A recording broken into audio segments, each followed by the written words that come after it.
In theory, ladies and gentlemen, I should be live on, Facebook. But this is the time I've tried to start this broadcast, so I'm just not 100% sure that I am there. I'm going to find out here in just a second. Meanwhile, we'll just enjoy the music. There I am. Okay, ladies and gentlemen, now it's official. Welcome to Wednesday. It's the Law of Attraction broadcast with me, Bob Doyle from The Secret. Did you see I changed the graphic at the bottom of the screen? I did that because I care about you. Because we all like variety and all that stuff. So I changed it up. Hi, Elizabeth. Good to have you here. Let's tell everybody all about this broadcast. Tita is here, so I'm going to hopefully help you in the sharing process as we continue to listen to this groovy Law of Attraction theme music. I really like it. It's comforting to me. And hopefully you're hearing the, hey Thays, nice to have you here as well. New people, I think. And Kathy? Yeah, I'm on. I'm watching myself. Yes.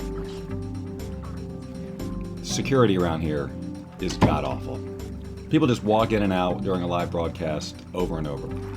Abnasser, nice to have you here too. So welcome all of you new folks. That's really great to have you here. Okay, so every week at 12 noon Pacific time, right here on Facebook Live at the Bob Doyle Law of Attraction Resources page, where we're all at right now. Hello, Emily. Good to have you here. We gather and we talk Law of Attraction for a little while. And so we're going to do that again today. And I've got an interesting little topic to talk about, something to share with you. And we're going to do something a little different today. We're going to have a couple of videos. Hello, Janine LaFave Maxon. We're going to have videos. You know how when you go to class, when you were in school, and you had a movie, and it was like, oh yes, a movie. That's what we're going to do today, although it's not a movie. It's just a couple little videos I made last night that pertain to the topic that we're going to talk about today. But first, of course, you follow me on Facebook. Thank you, Tita. So, but first, we have to, of course, address the post I put up there, which is the notifications. By the way, we now share your comments right here on the screen, so we can acknowledge Tita and Janine and Emily. And if my mouse would cooperate, I have to tell you that my mouse is stuttering, and I don't know if you've ever had that happen. Where you're moving your mouse around, and then it doesn't respond. It's one of my pet peeves. It's very, it gets my dander up, It exposes an aspect of my humanity. That's right. I get very irritated when my mouse won't do what I ask it to do. And I don't know whether it's a mouse problem or something with the computer, because I'm asking my computer to do too much on a daily basis.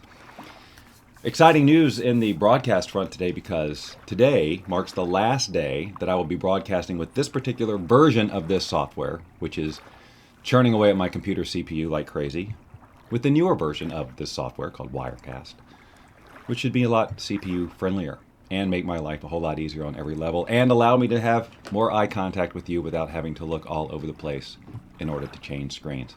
So, ladies and gentlemen, we're going to get into the meat here in just a second. I swear to God. I want to say that today she even made it a point to say she's not going to come in during the broadcast. Now this is twice. I literally can't find you in any Well, I'm here. People are from my phone. I okay. know. I'm sorry. And it's not showing up in my newsfeed. I'm and look at this, and people are already even if people only tweeting. Knew you were here. They're here. We all need to share. Someone share my timeline. Somebody go share this broadcast on Lynn Rose's timeline, Sorry, Mom. so that we can, have a show here. Unbelievable. If you watch the show regularly, you know this happens every time. Okay. What am I talking about today? Law of Attraction, is that it? No. So, yes. So, look, I posted those things. They're notifications, and I keep telling you about it because I know people use them, and it helps you to remember to show up here every week at noon. And so what I posted there, I can't scroll to it. Thank you, Dia. That's very nice. I love hearing that after I have decided to take this more fun, real approach to addressing the law of attraction, that I am still someone's favorite mentor. just because I don't show up like a lot of people expect a mentor to. But anyway, Dia, thank you for that. I appreciate that. I appreciate all of you showing up. And look, Lynn Rose is in the room. Let's take a look. See? Right there. You can see her comments. Whoa, what was that? That was weird. Right there. So she successfully joined us. So no more interruptions saying that she can't find us anymore. The third link, so the first two links in that thing will give you notifications both to your desktop and to Facebook, depending on which one you click, which will get you to this broadcast on time every week. Thank you, Lynn, one of my favorite mentors. Copycat. And the third link is the tweet LOA. And if you click that link and you tweet like Dawn did just a second ago, your tweet, as long as it includes hashtag Bob Doyle Show, will show up here, and you will be famous. So there are two ways to be famous. You can leave a comment here. Wow, that just is really churning away. I am in weird slow motion. I closed down all my other programs too. The CPU is just woo-wee. Do you guys know what a CPU is? A central processing unit. That's right. It's my computer is really thinking hard, really hard. Anyway, so if you tweet that, then more people will show up here, and then we can have a bigger party. More people conversing with one another, more community being built. We love community around here. See, we got this, and we got new people in the group this week, which is really nice. And for those of you who are new, you have to understand that the first 15, 20 minutes of any broadcast I do is basically me bantering, because that's what I like. I have fun just bantering. That's why I do the Bob Doyle Show every week, every Friday at noon Pacific, on my timeline. You can find it at thebobdoyleshow.com. Okay, enough of that. Is it really enough? I don't know. It'll be enough when we get Lynn and her acronyms. Okay. Now, the way that we do this is you can ask me any law of attraction question you want at any time. I'm here for your inquisitions.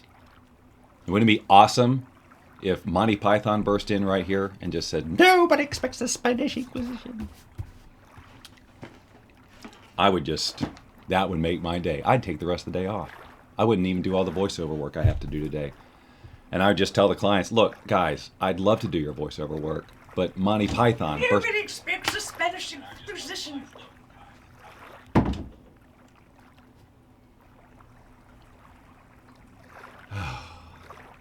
Okay. Lynn's a little giddy because she was up all night, literally all night, working on stuff and has had no sleep. So, yeah. All right. Now, folks, remember that a big part of this is your participation. So, now, look, I assume, of course, that you come here seeking knowledge. What? How come it... Okay, I was going to say it shows that I have one viewer. That's not right. Yeah, Lynn comes in, Bob counts to 5. That's right. That's how I get all my breathing exercises and my counting practice in, is when Lynn bursts into the room. I get to go... She knows I'm kidding, ish. Anyway, luckily the show is like this. And now I guess I am officially calling it a show. It's a show. Let's face it. It's the Law of Attraction Q&A show. Because I don't just come on here and say, okay, question 1, answer. Question 2, answer. Question 3, answer. Topic, discuss, goodbye. No. It's a show. It's a show. Do you feel showed? I hope you're feeling showed. That's the extra value you get from hanging out with Bob Doyle as your Law of Attraction mentor. Oh, sure, you could go with those other guys in their suits and their acronyms. Not me. Nope. Today, by the way, is hoodie day. Did you guys get your hoodie? Yo. That's right. This is gonna be my screenshot for this video. What? Take a screenshot. That's right. Now that's what you share to share Bob Doyle Law of Attraction. Okay. Seriously, Bob, you're just so silly. I am one of the silliest people in this chair. I meant to change coffee mugs. I used this one last time and you can see through it. Next week, I would really like to think that I guess I need so for the Bob Doyle show, we keep talking about getting swag, coffee mugs, t-shirts. I think I need something for this because this is a show. Did you notice? So Sharon asked the big question, did anyone have good results with their visualizing this week? Because we shared a visualization technique 2 weeks ago that I invited us all to try. And a couple of us did, and a couple of us did it sporadically, me being one of those people. And it actually, the answer, you're high, 4 sentences at one time. That's right. I can say 4 things at once. You won't understand it. It won't make any sense. You'll get no value from it, but I can do it. No, it's actually because the topic of this show today is really what goes on in your brain when you don't do something that you want to do. When you know you want to do it, what goes on in your brain that stops you from doing it? Yes, everybody send good energy to Lynn Rose today, going through the tax audit process. Owie! But anyway, so let's say that there's something in your life that you want, and we talk about this all the time. I've done topics around what stops you, all of that stuff, and we talked about mostly a boot. I am not, nor have I ever been Canadian. I don't even hang around a bunch of Canadians. I like Canadians. It's not that. Everybody just relax. I'm not anti-Canadian, and I don't need that rumor going around. Anyway, we talk a lot about resistance and limiting beliefs and all that stuff. EFT ways to navigate it or deal with it on an energetic level, but also there's something that happens in your brain, and it happens so fast that you don't think about what's going on. So let's say that you want to do something and you immediately have the thought, well, I can't do that. I can't do that. That's the net result. You're not going to do the thing you say you're going to do or that you want to do. Now, you've got all these sort of reasons or whatever, but a lot of times, and you're going to have to tune in to what I'm saying here, because this is a very brainy one. We're really talking about a lot of complex thought processes here, but I think this is a huge, huge spotlight on the way that we as humans operate and what stops us and all that other stuff. Oh, that pop-up just annoys me. Okay,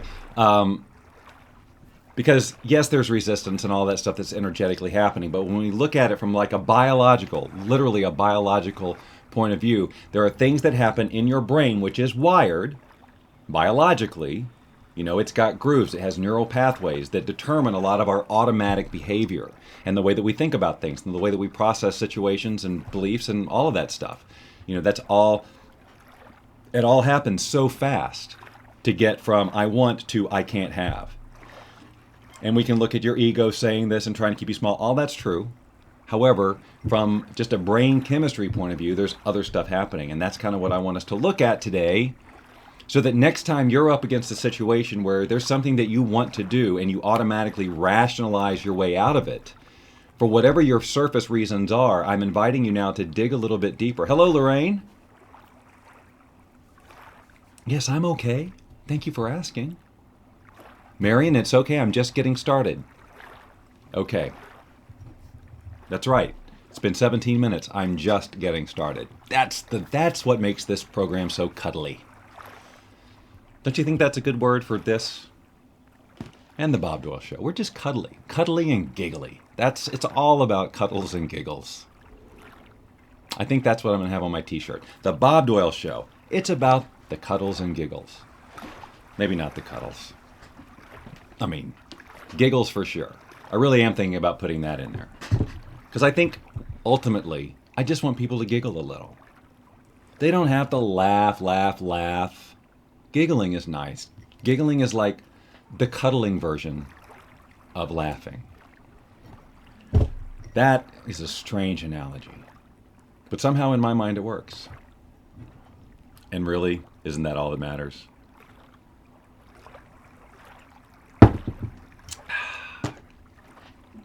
Okay.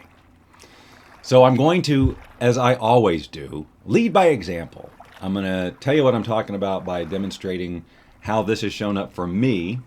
And this is where I'm trying a new thing. And it's funny because I was like, oh, what if this doesn't work?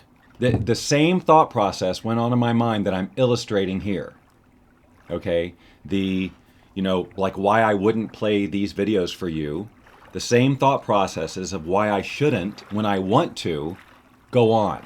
So again, with everything that I do and I share in terms of my own examples, you have to extrapolate into your situation, because what I'm talking about here in this video that I'm about to show you is a very specific thing that probably none of you have ever wanted to do. So the situation isn't important. It's the idea of there's something that you want to do and you come up with reasons to stop yourself. So what I want to do is share. So as I was going through this, so last night it was 11 o'clock. I need to set this up a little bit and then we're going to discuss it. I wanted to, and this is discussed in the video, but I want to give you this framework. So it's about 11 o'clock, which is way later than I'm usually thinking about doing anything other than sleeping. Okay, but one of the things I've been wanting to do for the Bob Doyle Show and just for myself is to share more of my music creation process, and I love to share apps and all of those things. And so I thought, well, it'd be fun to just stream a session of me playing with this one synthesizer app, so that I could play for you, even though it's not really a concert or polished or whatever. But there's no, and there's no rules, and you could just watch or not watch or whatever. It would just be fun, and I would do it from my bed and all that. But the thing is, to do it, it would require for me to go do some stuff, and so what this video is me explaining how I became conscious of that thought process and what was stopping me. So I'm not going to say anything else. I hope you'll stay with me and watch this. It's a little, the video itself is a little longer than I thought it was. It's like 6.5 minutes. But, and it starts out super quiet because when I recorded this, I was only maybe 50% confident that I would later share it with you today because I wasn't sure where I was going to go with it and a million other things. So it's real quiet at first, so you may have to boost up your volume. I've got it up as loud as I can over on this end. I do get louder as I go along, but just follow me on this if you can. I hope this is not a big swing and a miss, but I'll try and piece it together for you on the other side of these two videos. So there's one video, and then there's a video I made shortly after that. I will come in between them and chat with you, and then on the other side of that, we'll talk about this whole process of what your brain does, and then I want to hear from you. I want you to be thinking while you watch this. I want you to be thinking about your situations, and if there's something, and it can be anything you want. This is not like a life goal here that I'm talking about. This is just a thing I wanted to do, right? Play some music for people on Facebook live streams. No big freaking deal. And yet, hey Thomas, good to have you here. And yet I talked myself out of it not once, but a couple of times, and sharing that process with you. And inviting you to take on the inquisition that I'm taking on. Let's stop talking about it and get right into it. Well, if I actually play this as part of my Law of Attraction broadcast, that will be surreal.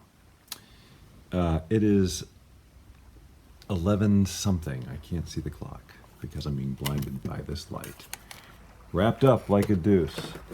It is 11, it looks like. That would make sense, wouldn't it? So, yeah, I think it is. It's 11:11. And I'm having this thought process, which I'm going to be spending some time with as I go into meditation / probably falling asleep, because it is past my bedtime. But that's kind of part of what's going on here.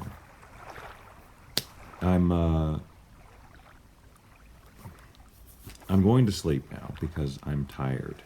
That's the conversation I'm having with myself. As I was sitting here, I was going, what would be really fun is for me to, like, there's this synthesizer app on the iPad, which is just, to me, really, really great, and it creates these great ambient soundscapes, which I love to create. So what I wanted to do is go live on Facebook and just play that thing. No other agenda, just to say, hey, I'm playing some music. You can listen or not, but I'm streaming it, and it's not perfect. I'm just playing with sounds on this thing. And of course I would still interact with comments and all that. Anyway, so that's what I wanted to do. But then it was about, but to do that, I gotta move the iPad, I gotta go into the studio and do a bunch of stuff, basically, is what it was. And my brain is just saying, no, well, it's too much stuff to do. And that stops me. That kind of stuff stops me constantly around when it's late at night and I have an idea of something I want to do. And I have a conversation that kicks in that says, it's too late. So this time when it happened, I was like, okay, wait. I really would like to do this. It would be fun, but it would involve a lot. But don't I have a lifestyle that supports my ability to do that? Why do I have to go to sleep now? There's a program running in me that says you have to get, you got to go to bed by this time or you're staying up quote unquote too late and then it'll trash your day the next day. Well, why is that true for me? I can sleep as late as I want if I want. But I am still got to get up early in the morning and get things started. That's the program that's been running in me since I've been in my early 20s.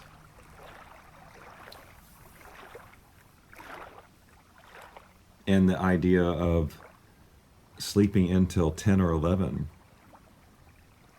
like Lynn said before I came along, that's what she used to do. She'd work into the morning hours and then sleep till like 11, I don't know, somewhere in that area. And now I've got us both up, between 6 and 7. I know it drives her crazy. And I'm starting to see the limitation, the feeling of limitation. Because I'm like, I want to do, it would be so fun to do this. Even if no one showed up, it would just be a fun little thing to do. But it would involve going and running this program and doing this. I mean, honestly, it would probably take me it'd take me 5 minutes at the most. Less time than it's taken me to tell you why I'm not doing it. That all has to do with time. So basically, if I had, instead of making this video, just gone and started this process, right now I would be streaming the music and being really glad I went through the effort. Am I going to do it? No. I can tell you right now, I'm going to go to sleep and not do this. But before I go to sleep, I am going to do some meditating on that whole sequence of conversations that goes on in my head when I see what time it is. And why do I let that shut me down? I am an adult human being with a very flexible schedule. I do not have to be ruled by this, but I am, totally, as Lynn will attest, and she hates it. Hate is a strong word. So, it's accurate in this case, but it is a strong word. All right, well, I just wanted to share this with you. I say I wanted to. Whether I play this or not, I have no idea. But I wanted to at least record it for myself, because tomorrow... Okay. That's all you need to hear of that part, because then I just kind of ramble off into nothing. But you can see what I was up against. I'm starting to question my thought process. Like, why is it an automatic no? And what I'm realizing is that it's all based on years old stuff and patterns. It's truly a program. Like, the reason I couldn't go do that thing last night was because of something having to do with not getting enough sleep, and then my next day being wrecked because I didn't get enough sleep. None of that is true. None of that applies to me anymore. And I just wonder, and I invite all of you to think about, when you get stopped, if there's this thing you want to go do, analyze, take some time to really break. And now I have to tell you, because there's a part 2 to this, by the way, which is a little bit shorter and a little humorous. But to take the time and go, why am I saying no to this? And don't go with the first answer, because the first answer is going to be the automatic one about, oh, it'll trash my day tomorrow. Why? Why will it trash your day? Well, because, or whatever your reasons are, question them. Question them vigorously. Because all those reasons may not apply to you. Let me play the second video. Me again. Well, I have to do this follow-up just in case I play the first one. So right after I finish making that video, I find some nice trancey space music on YouTube. to just kind of create a drone for me to meditate to. Because I've been listening to the Calm app music every day since the beginning of January. I need a change of pace. So I'm just settling in to, okay, what is the chain of events that goes on in my mind? And Lynn calls. She is dealing with tax stuff with an accountant at night. I mean, it's 11:53. She's just getting started. Anyway, she left something here. So she called me to have me find these documents, and then I had to scan them and email them to her, which put me in the studio where I would have been getting this stuff together so I could have done my music thing. And the point is, I was dragged out of the bed anyway to do something I, of course, didn't really want to do. And it took easily 3 or 4 times the amount of time that it would have taken me to do the thing I wanted to do. Now, having said all of that, it would have been twice as irritating if I had gone in there, gotten everything, was settling into the music, and then had to get up and go scan documents. But still, I thought it funny that this whole thing about, I couldn't get out of bed was proven completely wrong, because I then had to get out of bed. And my day tomorrow will most likely be exactly the same. My day tomorrow might have been even better if I had gotten the music set up and put myself to sleep with my own music. Anyway, and yes, I could still go do all of that, but now, honestly, it's about midnight and I've kind of lost the oomph to stream at all. I really am sleepy. I'm not making that part up, but it would have been fun to do it when I originally had the thought. But now, it's late. But I just wanted to share that twist in the plot with you. Now then, I'm going to go back to my drone music and my meditation, and hopefully have something to report tomorrow. Otherwise, I probably won't even play this. Me again. Hi. Me again. Okay, well, so there you go. The universe took that time to give me a little lesson and made me giggle at myself.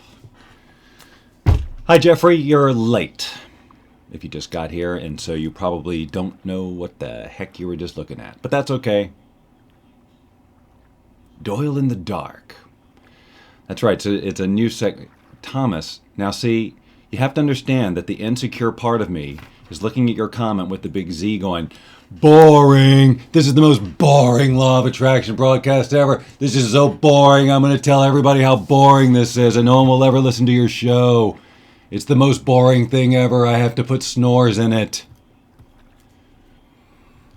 Snorefest.com forwards over to this broadcast. Doyle regales us each week with the sound of water, putting us to sleep with boring stories of his late-night dilemmas of not being able to play music. What is this broadcast about? Has it ever helped anyone? We don't know. We won't listen because the reviews are clear. It's boring and puts people to sleep. Says Thomas McGuire. Oh, Thomas, I'm just kidding. I see where you say no right there. Isn't this is like weather? My dad was a TV weatherman, and now I too can play that game. Okay. See, now we've got some snort. We went past giggles and straight on to snort. Now that right there. Lynn doesn't see Thomas's comments because she blocks that kind of stuff out. See, this has also got to stop. The disappearing hand trick. One of these days, we're going to have a real studio. It's going to be awesome. Okay, see, Lynn is listening, and there's a delay. She just laughed and said something's funny, but I have no idea what it is talking about. Okay, so anyone, anywhere, anyone, not one of those words was correct. Anyway, you see, it's a very common word. It's not foreign. People use it every day. There should be no reason why I had problems with it. Anyway, you can still tweet, by the way, if you want to, and be part of this extravaganza. It'll make you feel good inside, I think. Anyway, have you thought about that for yourself? Maybe not, maybe. But here's what I invite. Now, let me just give you the follow-up, which is really, obviously, I'm sure what you're waiting for. So after I get done doing that video, I did, of course, go to into the whole meditation thing, and it was amazing because the first question was, like I'm laying here, why didn't I get out of bed? And it's amazing how quickly like a big huge block came up, like just there's a lot going on. I realized that it's not just some simple little limiting belief or whatever that kept me from getting out of that bed. It was layers upon layers upon layers of stuff. So Belinda says you can't see Thomas's remark except on the screen. It must be something about how you guys are connected. There's got to be something around, like I can see comments that because Thomas is my friend and if you guys aren't connected, it's got to be something like that. That's the only thing I can think of. Who knows? I can't understand, Facebook. I just work here. I play here. Anyway, well, luckily, with this wonderful technology, I am able to share Thomas's comments with you this way. Yeah, privacy features. I'm sure that's all it is. Mark Zuckerberg, are you listening? Could you just answer this? Just pop in and, Oh, and share this, would you? I could use about 2 billion viewers. Actually, wait and share on Friday during the Bob Doyle show. That's the. So how do you break through the layers? Yes. So Sharon, so where I was going with that is I realized there were so many layers, so many different conversations. Some dealing with childhood stuff, some dealing with stuff with my marriage, some dealing with stuff with my history with alcohol. There's a million different things now. Which, by the way, for those of you who are new, I quit drinking January 2nd of this year. Just eliminated alcohol completely. But I think a lot of those conversations I had about staying up late, I literally believe that there are some. Hey, Paul, nice to have you here. There's all these connections around what that used to mean for me. Like I used to work in early morning radio. I used to have to wake up really early, and if I didn't get to sleep on time, my day really was trashed, and that did happen on occasion, and it really was bad. And so I just learned, no, I must get to sleep before X time, and my body just starts shutting down because it knows that if I don't, my next day is trashed. I've taught myself that. My brain is programmed that way, but doesn't have to always be that way. I don't always have to have that flow of logic, but I do. It is going to be required that I rewire that stuff, and that doesn't happen instantly. So it's helpful, but a much bigger job than one would think to sort through all those different layers, because every time I would think about just getting up and going to do that, you have no idea how heavy it felt. Like, I don't know. I definitely connect a lot of dots to maybe, I don't know, getting in trouble with my ex for coming in to sleep too late or being too loud. I don't know. Or waking up the next day all, maybe hungover. I'm talking about behavior of like in my early 20s that got programmed in there that still affect my decisions even to this day. There's stuff about how much time I believe I have in the course of a day, that isn't true anymore, but my brain hasn't caught up with that fact. You know what I mean? It's like there's been times when my conversation has been, I'm so busy, I can't. That's what's wired in my brain. Is I've told my brain so many times, you want to do this thing, but you can't because it just believes that you can't. And there's a million reasons why, and if you do, it'll actually be bad. Now again, I'm talking about myself here, but I'm sure that for each of everybody who has something that they want to do that's in them to do, even if it's just a small little task, like going to the grocery store, old stories get triggered that stop you or slow you down or make it a lot heavier or harder than it needs to be. And so it is going to require just that evaluating. So I'm not done with that process. it got so complicated, so big, so fast that my brain shut. I mean, at this point, it's like midnight. I fell asleep. I knew it was likely that I was going to, at that point, that I wasn't going to finish this whole meditative process and have all the answers for you today. But it's there. Thank you, Jeffrey, Thomas. So some of you new folks, Jeffrey and Thomas and Sharon and some of these others, Belinda, they always participate. Lynn. And it's just so much more fun when you participate. And there's enough in there. There's enough of you in there that aren't participating. See, look, I'm seeing right there. It's showing 17 right now. We got to get that number up, children. You got 20,000 plus people who like the Law of Attraction resources page. You would think that after doing this for 6 or 7 weeks or however long I've been doing it, it's more than that, that people be showing up to the party. We have a lot of fun here, don't we? Come on, you get value out of this somewhere between minute 1 and minute 60. Something clicks, right? And Lorraine, yes, Lorraine is also a regular who shows up and participates. And Jory has been a little quiet today, but she did announce herself a little while ago. Anyway, just seems like, I don't know whether it's notifications or, again, with the notifications, it just seems to me that we should be crowded. We should be shoulder to shoulder in here. Excuse me, I just want to try and hear what he's saying. Well, I do. I'm broadcasting in here right now, Belinda. I mean, and there's week after week after week of archive here of content. I don't know what else I can do.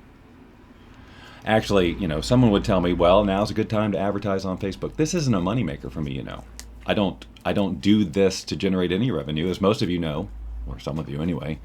I'm really moving away from the marketing side of the Law of Attraction stuff anyway, to focus full on with the Bob Doyle show and my voiceover work and stuff like that. So I do this 100% for fun and enjoyment. 100%. So Paul had a great question, which I clearly missed somehow. Can you ask the question again? See, you can see, now you guys see what I'm up against. I can't scroll past these 4, I get 4 comments, and then that's it. I don't have any other way to see the ongoing. Marion says, I have a major situation where I naturally do many things at the same time, but my grandmother did that too, and my mom didn't like her mother-in-law and stopped me as a child from doing all the arts at the same time. Ooh, yeah. So there is a negative association with something that you love. And I know that comes into play too for me on many of these things. Things that happen before, like because of things that happened in my life at various times, I am so cognizant of making noise and playing music and having other people hear or disturbing them that it's not even irrational. It's not even rational. I'm like overly conscious about it, because when something happens to you and it creates a traumatic event of whatever level, the traumatic events can actually, from my understanding, I'm not a neurosurgeon, scientist, person, brain guy. Get John Asraf in here. He'll straighten this out for us. But traumatic events can help speed up the rewiring process. Like when something devastating happens to you, your beliefs and things like that can change a lot quicker than normal. This is what I've heard. I think they may have even said that in What the Bleep or something similar. Anyway, so trauma can create new pathways a lot quicker, I think, than sometimes just the intention of wanting to change them and habitual behavior day to day. But we don't want to traumatize ourselves into this. We want to, we want to be smart and gentle with ourselves, And so it's really just I'm inviting just a gentle inquisition with yourself, And another one of the things that comes up for me, and it's interesting because it's along the same lines.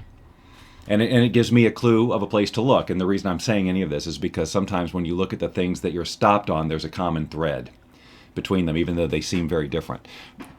One of the things I've been telling myself is not just last night wanting to play music and stream, but like all the time. I want to go onto my timeline and just say, hey, I'm just messing around the uke now. I just thought I'd share it with you. You know, not to be judged or evaluated or applauded for or say, oh, that's awesome, you're the greatest or whatever, just because it's fun to share that part of me, that part of, performing and just share. It's just, I don't know, why ever any artist ever wants to share. It's a part of me that I want to share, but I haven't been doing it. I haven't been doing what I've been saying I wanted to do ever since I started broadcasting, playing the music, And I think it's because I've got a lot of stuff just around music, and I've got also stuff around, and it's old stuff around posting stuff on my timeline that I don't know is unpredictable, even though I do it all the time. Like I will post, if those of you who follow me on Facebook know that I will post the craziest crap you've ever seen. Instagram, whatever, just whatever. But when it comes to, and I'm not worried about how it affects my brand or how people see me at all. Like I want people to know that I'm a lunatic. I'm very, very open with that information. But somehow when it comes down to the music piece, I'm not that thing kicked in about why I can't. Or what will happen if I play and they don't like it or they're bored. Like I extrapolate, well then they'll never listen to anything I do. They'll tell the whole world that he's a mediocre musician and not to ever listen to him. Seriously, there's a version of that goes on in me, and I'll bet you dollars to donuts. There's versions of that go on for you about taking a risk and doing something you want to do because you feel like you got one shot, and if you do it wrong, then everyone's going to judge you, and then that's it. Like maybe some of you watching this have thought about broadcasting, doing a live broadcast for the first time. But you don't do it because you're afraid that if you screw up that first one, that's it forever. Like if you're a business and you want to broadcast something business-wise, you feel like if you do it once and you screw it up, no one will ever, ever, ever watch you again. Not only that, they'll have your business shut down and they'll write bad reviews about you all over the internet. It sounds really silly, doesn't it, when you say it out loud? But those types of conversations really do go on in people. So Sharon says, not being able to break through these thoughts and rewire these thoughts makes me feel like I'm failing myself. Sharon, do not feel that way. It takes time. Like I said, have you been intentional for 30 days in a row or whatever with consistently new thoughts and habits? Because that's sometimes what it requires biologically to create those things. So, but really the biggest thing to realize is to own it. Don't let it control you. Like just observing, hey, I'm being stopped by something that isn't real at all. That alone empowers you tremendously and helps the Inquisition come along. You're 100% more likely to dismantle all this stuff knowing that it's there to dismantle, right? If you don't know that, if you're not conscious of it, if you don't recognize it and say, oh, wait a minute, there's no good reason for me not to do this, or it's time for me to reevaluate really why I'm not doing it. If you don't do that, you'll just run on autopilot like I have been doing. And just say, no, I can't do that. And then when someone asks you why, it's like, well, because... And so last night when I was thinking about, well, I want to do this, but I'm not going to because, well, the first thing to come up was it's going to take time. Well, I just and then I proceeded to take 20 minutes of time doing something. So that's not a valid excuse. So what if it takes time? It took me time to explain why I wasn't doing it for you. Or for myself. So that's a bogus excuse. That is just the ego going, default answer. And if you let that default answer be your answer long, it just seems rational. And why can't people understand that? Well, if you look at it and go, wait a minute, is that really true? Like for me, the whole lack of sleep thing. I could sleep as late as I wanted to. I can take naps all day. I can do whatever. And yet I'm still not giving myself the freedom to really play as full out as I want to in some of these more creatively expressed areas. And I'm sure that there's stuff around that too, because I am as a creative, especially in the music department, like with the stuff I do on Facebook and the videos and all that, those are creative things. They're silly. And I'm not worried about whether people appreciate their artistic merit. But I think with music, it's a little more personal. I do want people to enjoy it. And I guess there's a part of me that cares what people think. Oh, I thought I had that squashed. I think with the music thing, it's like I have this vision. I've had this vision for the ukulele, for example, for years, ever since since I fell in love with it. I knew that this was my instrument and I'm going to do something with this. And I went out there and I started doing open mics, and I haven't done an open mic in years, in like 4 years. And Facebook Live is the perfect opportunity for me to do an open mic anytime I want and at least get a guaranteed audience of about 10 people, which is more than sometimes you get at an open mic. Why am I not doing it? Because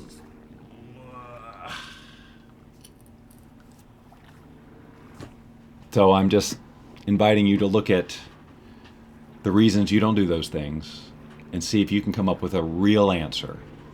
Not the one that's based on, necessarily external evidence and all of that other stuff, but like the truth. Yes, why am I not? Well, so, as I was telling Lynn about all this and that I was going to talk about this, and of course this is the thought in my mind, especially after last night, was this, that, just do it, Bob. Because I don't have a reason to not do it. And again, I know I'm talking about myself. Just please put yourself in your situation. You just do it. Because I won't ever know how people will respond until I do it a few times. You can't do it once and then get a response and go, well, I guess that's it forever. No one showed up. Or 500 people show up and go, I guess that's what's going to happen every time. You do it a few times. Get a feel for it till you're comfortable. Because I guarantee you the first couple of times I do it, I'm going to be so nervous and in my head, it's going to barely be fun for the first few minutes, and then I'll settle into it. Because sometimes I'll sit down and I'll play something musically, and it comes out wonderfully. I go, oh, I wish everybody could have heard that. And then I go, and then I do want to play for somebody, and it's crap. And I go, oh, that's what they're going to judge me on for the rest of my life. I'll never, ever, because of this. It's just, it's silly, immature, ego-driven, quote-unquote logic that if you were to actually follow it through all the way, in a lot of cases, there's really nothing there.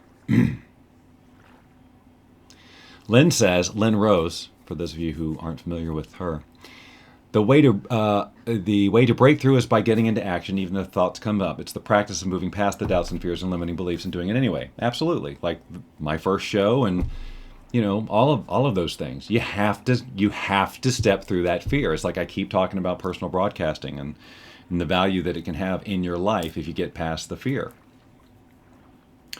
Marion says we're all masses of doubt and fear. Well, but we're all so masses of love and possibility. We're all of those things, but what are we going to let rule us?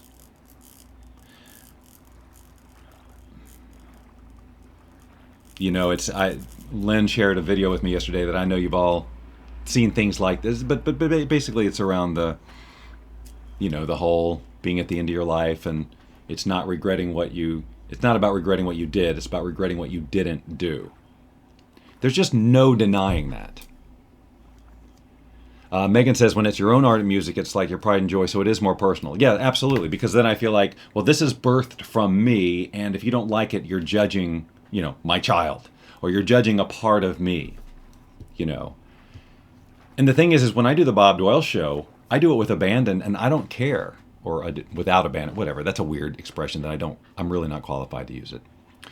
But it's like, if you think of the Bob Doyle show, and even this broadcast, as a piece of music, as a creative thing, which it is, it's warts and all, I don't care, right? If something screws up, it doesn't ruin my day. But if I was to be playing music and I'd miss a note, or if I was singing and the voice sounded bad, that would mess up my day. Why is that? This show, what we're doing right now, this is just as personal to me. This is just as much a creative expression thing as it is as music is to me. But there's clearly something different about music, and Marion says that's how she feels about her paintings. You can see her say that right here.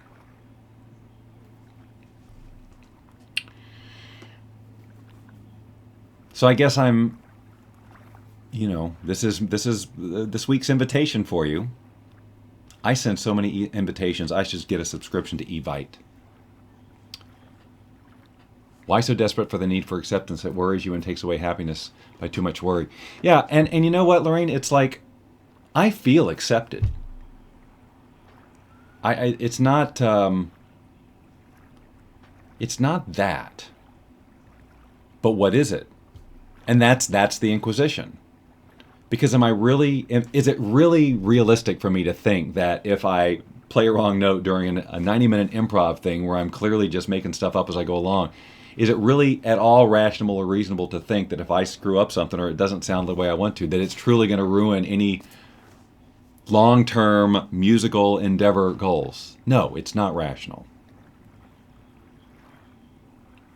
on any level. And if anything, doing that and making those mistakes is going to get me to be better and more comfortable with doing it and making mistakes. And what I realize is that, doing like this show and the other show, the Bob Doyle show, it's one big improv and it has a lot of mistakes, and the mistakes are part of it. They're part of it. They're part of the expression. They're a part of the final product. If the Bob Doyle show, or even this show, was this one long, polished, scripted thing, then I would be with Thomas and it'd be boring, like I feel like a lot of my other stuff in the past has been.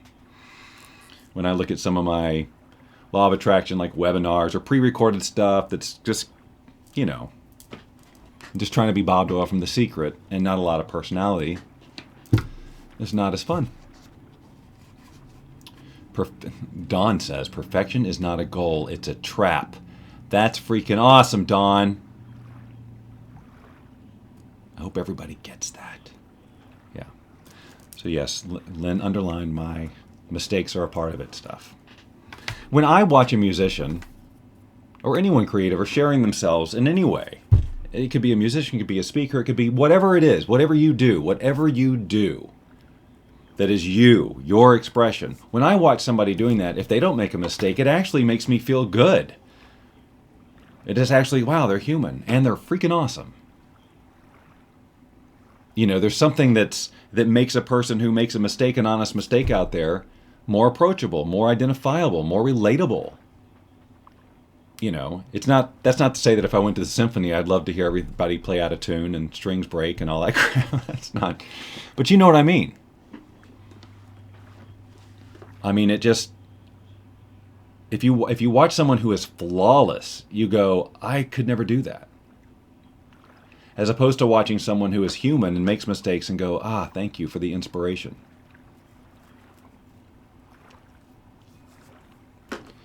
Megan says, I play music for theater, so when I mess up, I worry that I'm ruining a dramatic moment. Yeah. I don't have an answer for you on that one. I sure wish I did. Except for this. Unless you yell some expletive right after, for all to hear after you make the mistake, it's forgotten by the audience by the next measure. For the most part. I mean, I hear live musicians make mistakes. I notice, but I don't judge them, right? And most people don't. They're watching your note, your music is a very small part of the larger context, which is the performance in general. There's a million other things for them to be engaged with, right? And not your every note. But we do, and don't take this the wrong way, Megan, because I'm talking really about myself and humans in general. We do get very egocentric about that kind of stuff. Like, everyone's going to notice this that I do wrong. Probably not. It's like people who just assume that everyone is watching them as they're out there in the world. They're walking around the mall. Don't do that. People see, no one's watching you. And if you feel that way, it's because you watch other people and judge them. Guaranteed. Busted. I'm guilty. I'm guilty of everything I accuse people of. Everything? I don't know about everything, but... So wasn't this fun? We had a visual aid today. We had a film strip. Remember film strips? Can you imagine trying to get away with showing kids in the classroom film strips today? I mean, even the projectors, where you get the projectors in there with the big reels of film, and you know how they go, and all you had to do was press that magic lever, and that was like the fun thing. There was always a kid who was in charge of the projector, and their one job was when the film got off sprockets and started going, push that lever, and then magic. Y'all know what I'm talking about? No, I'm not going to do the kitty dog video today. I'll do that on Friday. See, I'm not ready, Lynn. You can't throw me under the bus like that. I have to download that video, and I haven't done it. I'm going to do that on Friday, and maybe I'll share it again on next Wednesday. But Lynn shared a very cute video with me that, I'm sure I could somehow work into this conversation to make a point. But that's really more of a Lynn thing. I'll leave that to Lynn. Maybe, actually, Lynn, you and I should do that on the Fun with Bob and Lynn show next week. That's when we'll do the kitty. So Megan says, my mom is the root of that voice. Don't do that because everyone else will see you fail voice. Yeah. Isn't it amazing how somebody else's voice becomes our own if we let it? And if you don't notice it, if you don't recognize it, if you don't call yourself out, it can rule you for life. One comment, one stray comment that someone made to you at some point in your life can rule your life if you don't question it.